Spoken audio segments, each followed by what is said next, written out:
Дорогие скорпионы, скажу честно, 2026 год не будет баловать подарками судьбы. Он про то, что уходит само, и про силу, которую вы получите, если не будете сопротивляться процессу. Давайте сначала посмотрим общую картину года. 2026 год может быть некомфортным и навряд ли удастся подождать, пока все уляжется. Это год, когда внешние обстоятельства и внутренние процессы сходятся в одной точке и задают прямой вопрос: кто вы сейчас и на каких условиях готовы жить дальше?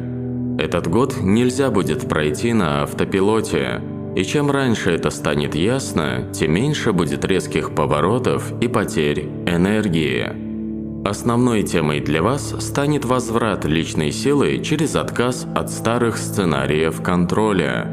Парадокс в том, что Скорпион привык держать все под контролем – эмоции, людей, процессы, деньги и риски. Но этот год показывает, прежние методы контроля больше не работают, а попытка удержать все как раньше приводит не к силе, а к выгоранию и конфликтам. Но не спешите расстраиваться.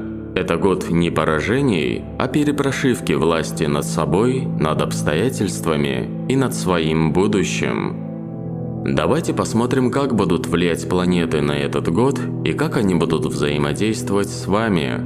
Для Скорпиона Плутон – ключевая планета, и его движение по Водолею весь год создает ощущение, что привычные опоры перестают быть надежными, старые модели взаимодействия с миром трещат. Нельзя больше играть в одиночку или из тени, как раньше.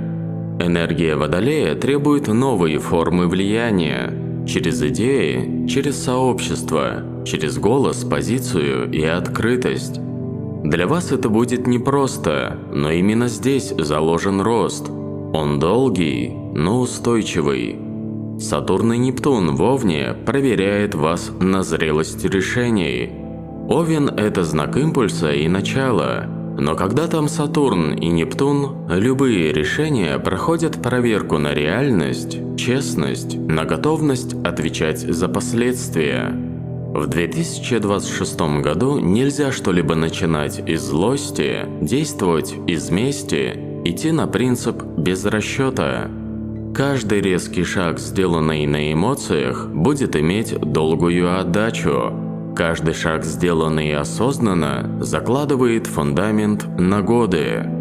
Юпитер в Раке и затем во Льве дает рост через ценности. Первая половина года усиливает темы дома, безопасности, истинной ценности труда и времени. Вторая половина года переносит фокус на признание, статус, проявленность, результат, который видят другие. Для Скорпиона это может означать следующее. Если в начале года не наведен порядок внутри и в базе жизни, летом и осенью это станет слабым местом. Скажу вам прямо, какие ситуации и проявления качеств будут мешать вам в этом году. Вы теряете силу и влияние, если цепляетесь за прошлые договоренности, которые давно не работают, если продолжаете терпеть ради стабильности, если пытаетесь манипулировать вместо того, чтобы обозначить позицию, если откладываете важные разговоры из страха разрушить связь. Этот год ничего не разрушает без причины. Он разрушает то, что уже не имеет будущего.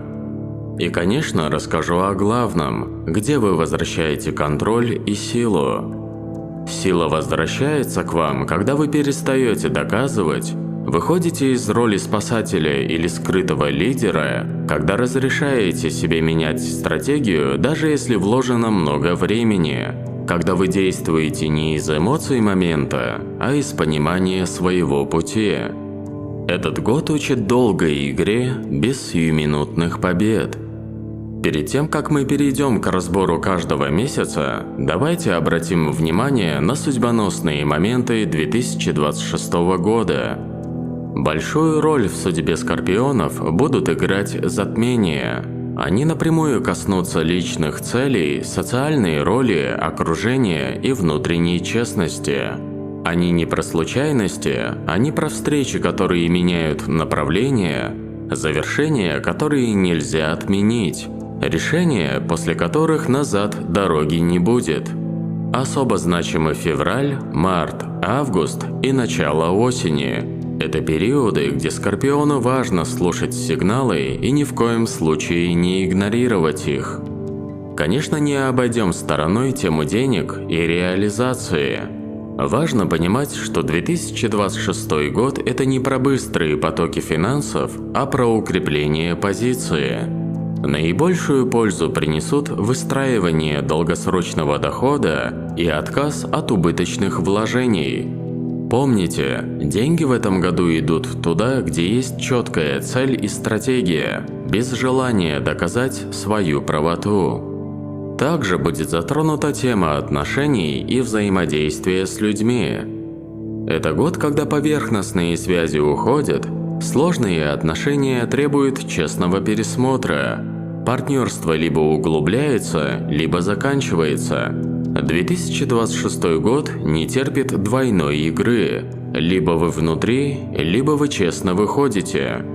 Вы уже видите, что общая картина года выглядит не простой, не легкой, но абсолютно трансформирующей. Это год, когда меняется отношение к власти, пересобирается понятие безопасности, формируется новая версия себя без лишних узлов. Вы не обязаны нравиться всем, но вы обязаны быть честными с собой.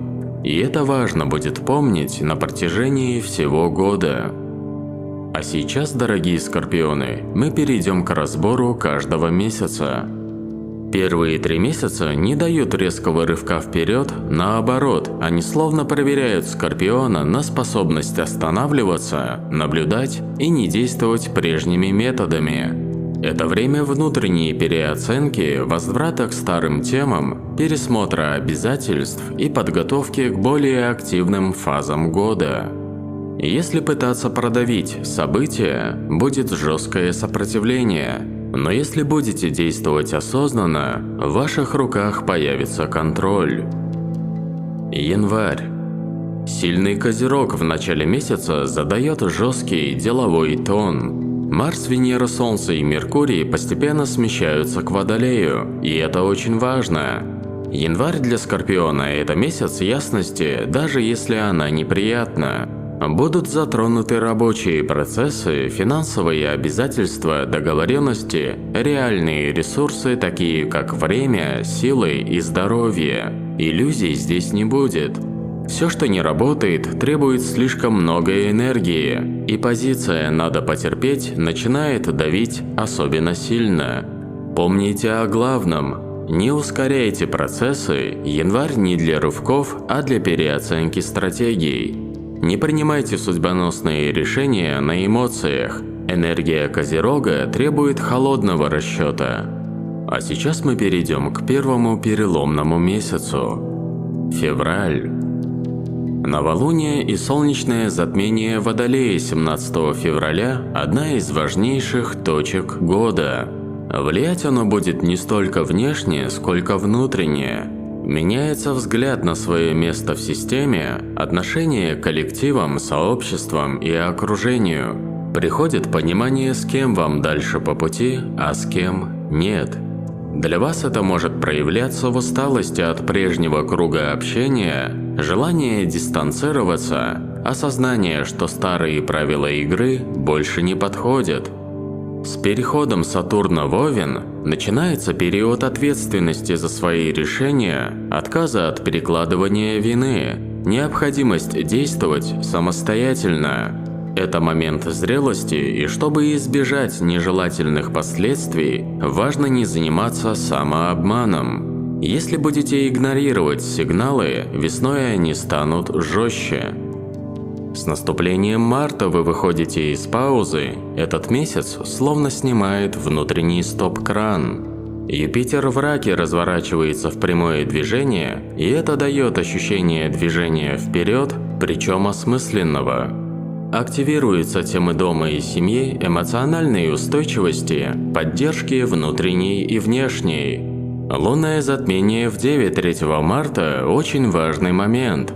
Оно показывает, где была растрата сил, где ожидания не совпали с реальностью, какие цели требуют пересмотра. Используйте это время, чтобы скорректировать дальнейший путь. Март – это месяц аккуратных, но уверенных шагов. Не спешите, но и не замирайте. Для того, чтобы извлечь максимальную пользу из этого месяца, перестаньте использовать старые методы контроля. Не решайте ситуации через давление и внутреннее напряжение. Ваш главный рычаг силы – это честность с собой. Если первые 3 месяца прожиты осознанно, у вас появляется ясное видение и формируется новая опора. Но это еще не победа. Это лишь начало пути, которое становится видимым. С наступлением апреля энергия резко становится прямой, активной, иногда даже резкой. Солнце и Марс переходят в Овен, Уран делает важный шаг в Близнецы, Меркурий выходит из Рыб. Обостряются темы ответственности, поднимаются рабочие и бытовые вопросы. Становятся более активными повседневные процессы и рабочий ритм.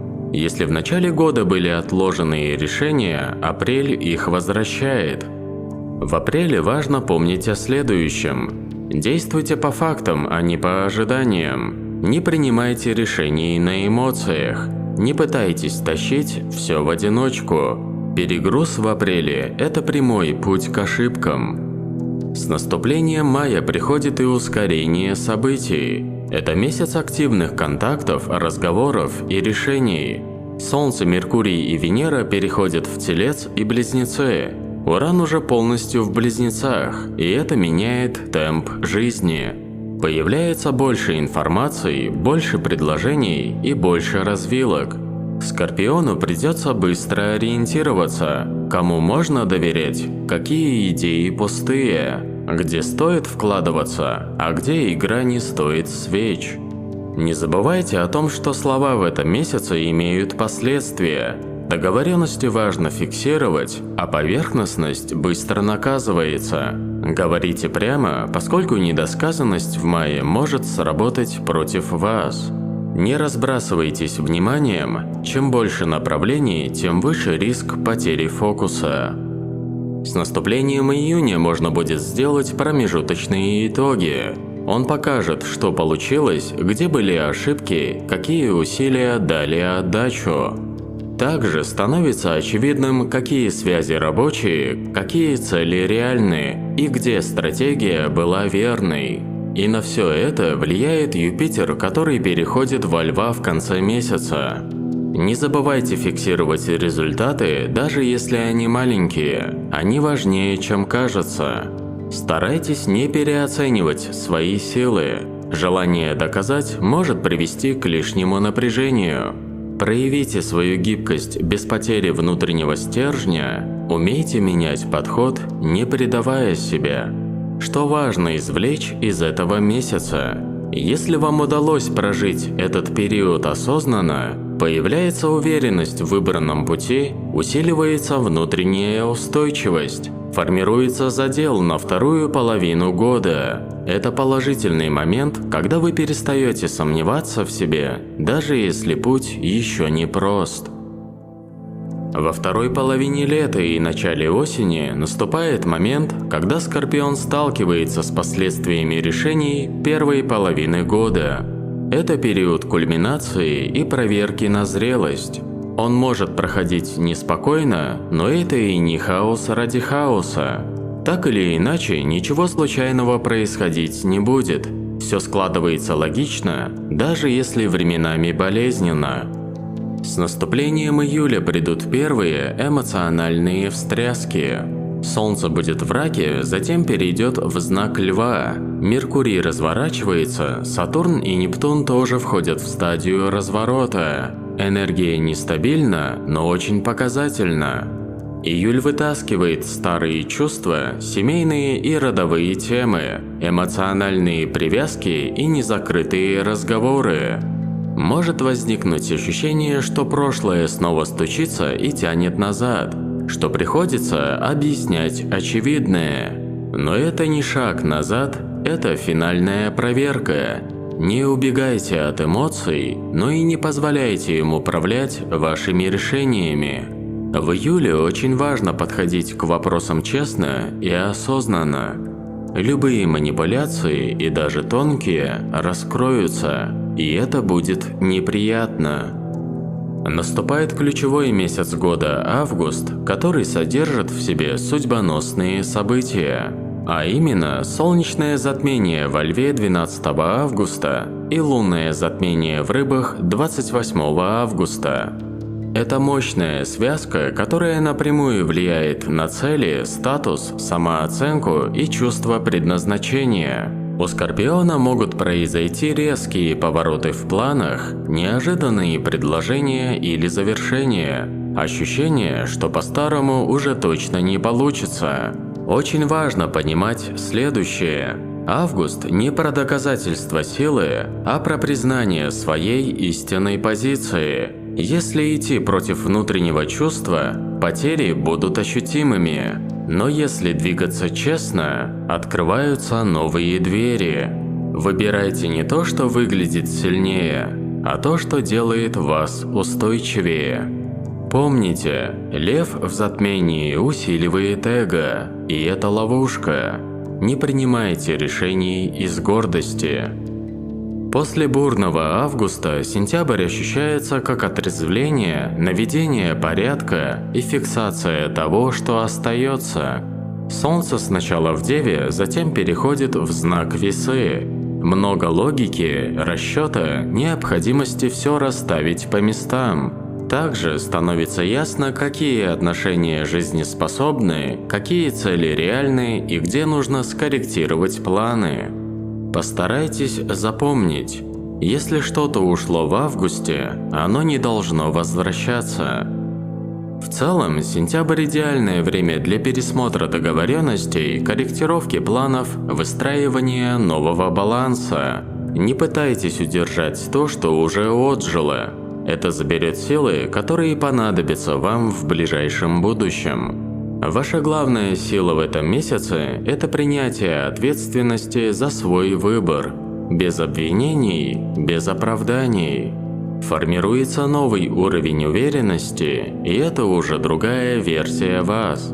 И пусть даже не идеальная, но честная и сильная. Впереди последние месяцы года, они будут ощущаться плотными и местами напряженными. Много ретроградных фаз, возврат старых тем, проверка обещаний и решений. Это не время начинать с нуля, это время разобраться с тем, что уже есть. И первый, кто потребует разобрать незакрытые темы, это октябрь. Венера и Меркурий ретроградные, Плутон разворачивается в прямое движение.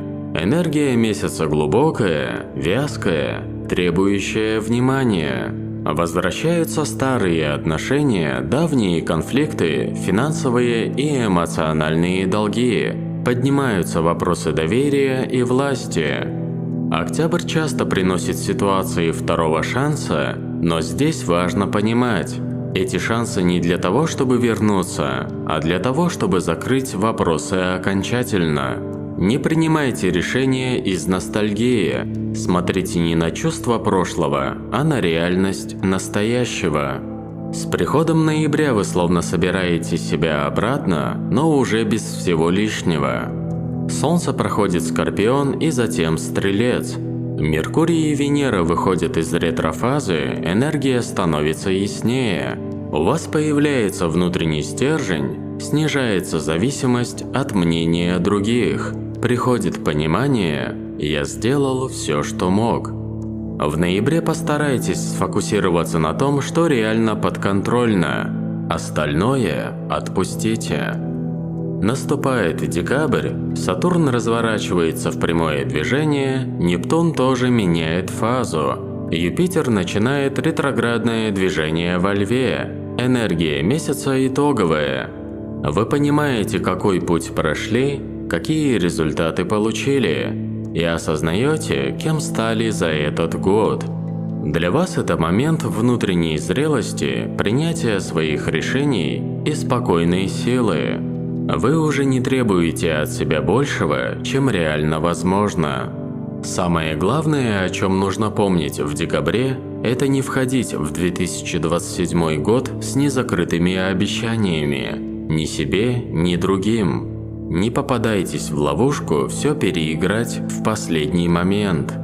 2026 год нельзя назвать легким, но он и не дается нам для комфорта. Прежде всего, этот год необходим Скорпиону, чтобы перестать жить на внутреннем износе и перестать держаться за то, что давно утратило жизнеспособность. Он не ломает вас, он убирает лишнее. И если смотреть честно, многое из того, что уходит или изменяется, держится не на силе, а на привычке и страхе потери контроля. А главное, что Скорпион выходит из 2026 года более собранным и гораздо менее уязвимым, чем раньше. Не потому, что все стало идеально, а потому, что исчезла иллюзия, будто нужно все терпеть. Вы понимаете, что контроль – это не удержание, контроль – это выбор, где вы участвуете, а где выходите. Вы не обязаны никому объяснять, через что вам пришлось пройти. Но важно другое. Теперь вы точно знаете, что для вас ценно, где вы больше не предаете себя, и какие двери закрыты навсегда. 2026 год не сделал вас мягче, но он сделал вас мудрее. А мудрость – это и есть та сила, с которой начинается новый этап вашей жизни. Дорогие друзья, если прогноз вам понравился и принес пользу, поставьте лайк и подпишитесь на Астроквазар. Не пропустите гороскопы и для других знаков на 2026 год. Спасибо, что следите за знаками судьбы вместе со мной. С вами был Игорь. До скорого!